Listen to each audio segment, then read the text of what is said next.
think the important thing that I want people to understand, and those of you that are straight here, and those of you that have straight friends, which all of us do, I think it's key important that we're an ally to the LGBTQ community. There's nothing more important than having an ally, somebody that's with you through thick and through thin in your life that understands you. And if they don't understand you, share your story. Share both your stories. And when I say about being an ally, I'm meaning being an ally 100% of the time.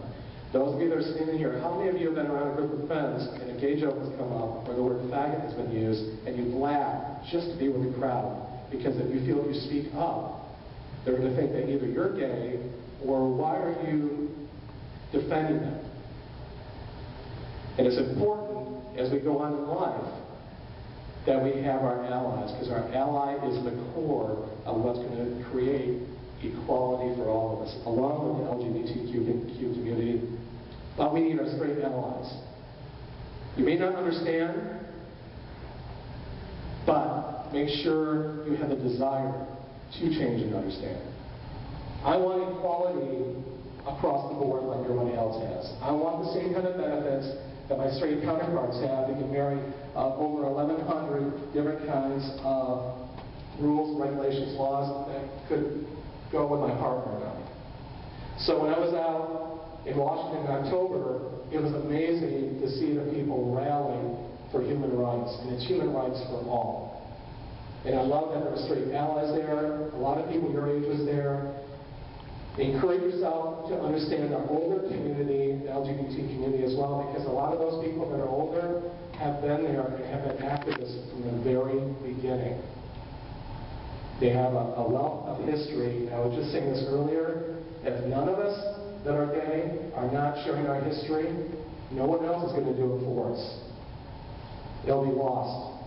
They're not teaching in school, they're not educated in school at all. Maybe we might talk a little bit about Harvey Milk, but that's about it.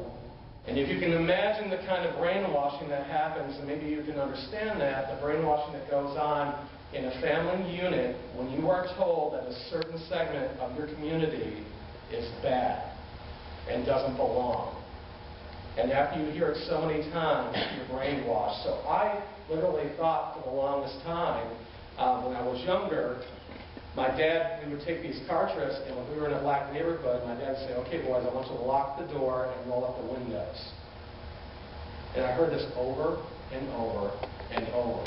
So as a young boy growing up, I always thought, well, black people are trying to harm me, because if I go into their community, into their neighborhood, they're going to try to bust the windows out of my car and try to lock the car door or something. I didn't know. So there's a lot of those kinds of things and different kind of imagery that you hear when you're growing up. When you get older and you come to college, or even before, and you're hearing things, and you're like, well, that's not necessarily true. And I heard that about gay people. And can you imagine hearing that about gay people, but also growing up being a gay child, being a gay man myself, and trying to get rid of that inner homophobia, hating myself for being gay, and then trying to make kind of assumptions on who I am and where that's going to go in my life.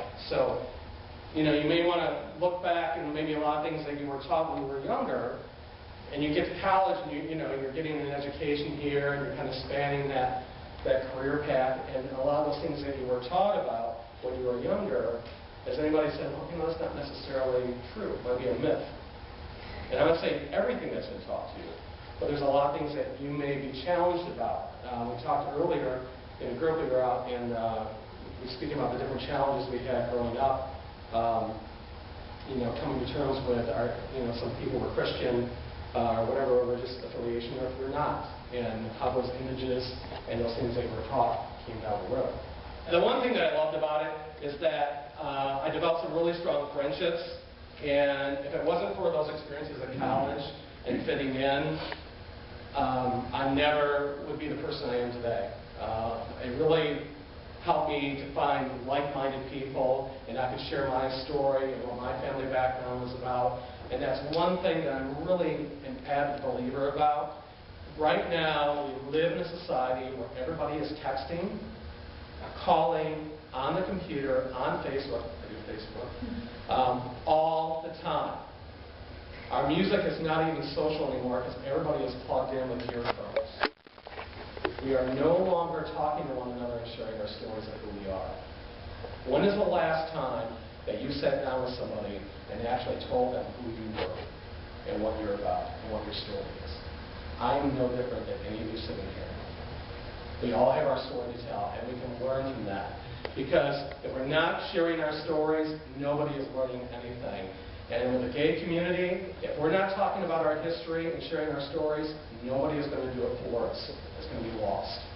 There's going to be people in our world that are never going to be convinced. I mean, or be, you know, part of our party, if you want to say, or it sounds kind of tacky, but just part of the community. There's going to be people that like that. There's going to be people out there now that, for whatever their own issues are. But I think as far as hate goes, you know, the hater is on a journey because it's this senseless thing of power. You know, their whole thing is, I'm feeling great about myself because you don't.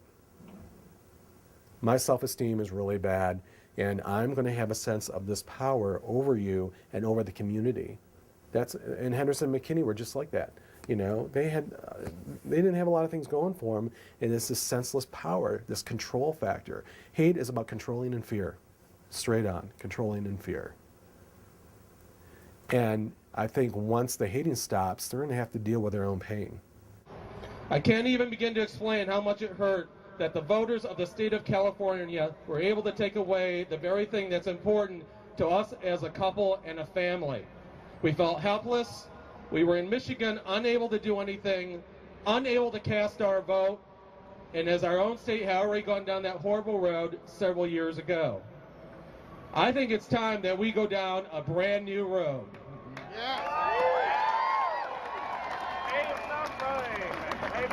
I'm going to keep it short, but I want you all to remember, please do not let this die with a whimper. Keep this momentum going. The worst that you can do is walk away today and do nothing. Be the voice of yourself, be the voice of your community, get out there, be strong, and know that our time has come and it's come now.